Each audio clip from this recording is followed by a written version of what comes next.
but it doesn't, at least not in English anyway. But here's a side-by-side view of the 3600 mAh Xiaomi 17 Pro battery versus the metal-encased 4252 mAh battery from the iPhone 17 Pro. Massive difference in capacity, minor difference in sizes.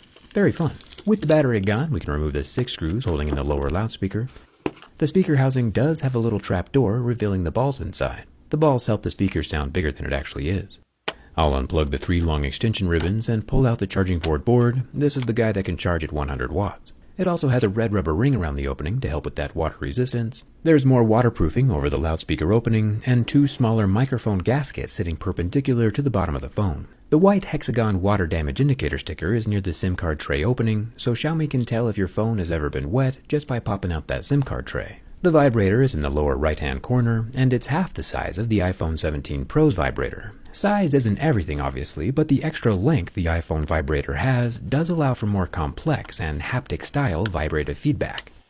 I'll get everything put back into place, since the goal here today is to have the patient still be alive after we get him all reassembled. I'm missing my bird friend already. The motherboard has a few ribbon cables along the bottom, and 2 more screws on the left side holding it in place. Looking at the front-facing 50-megapixel selfie camera, we can see that it does not have any OIS. The upper earpiece and stereo loudspeaker is in a metal enclosure, which is different. Normally it's plastic, but this does have balls inside.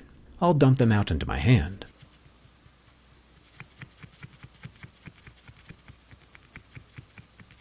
They just keep coming, don't they?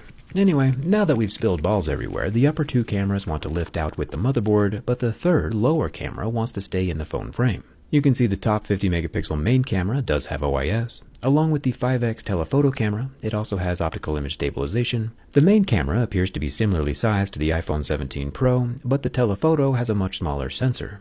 The back of the motherboard is where the thermal paste sits for the Snapdragon 8 Elite Gen 5. It sheds its heat out through the large copper vapor chamber. The very small 50-megapixel wide-angle camera does not have any optical image stabilization, but from this angle you can see how big the copper vapor chamber actually is, especially when compared to the iPhone 17 Pro's vapor chamber that we saw during the teardown. Overall, I'm pretty impressed. The Xiaomi 17 Pro is far easier to take apart and reassemble than the iPhone 17 Pro, but the screen replacement on the Xiaomi will be much more difficult since it's not the first thing that comes off like it is on the iPhones. There are pros and cons to both designs, but with that rear screen plugged back in and the whole phone turned back on, our birdie friend is still alive and well, and that makes me happy. Make sure you get your personal data erased from the web with Incogni, link in the description, and thanks a ton for watching.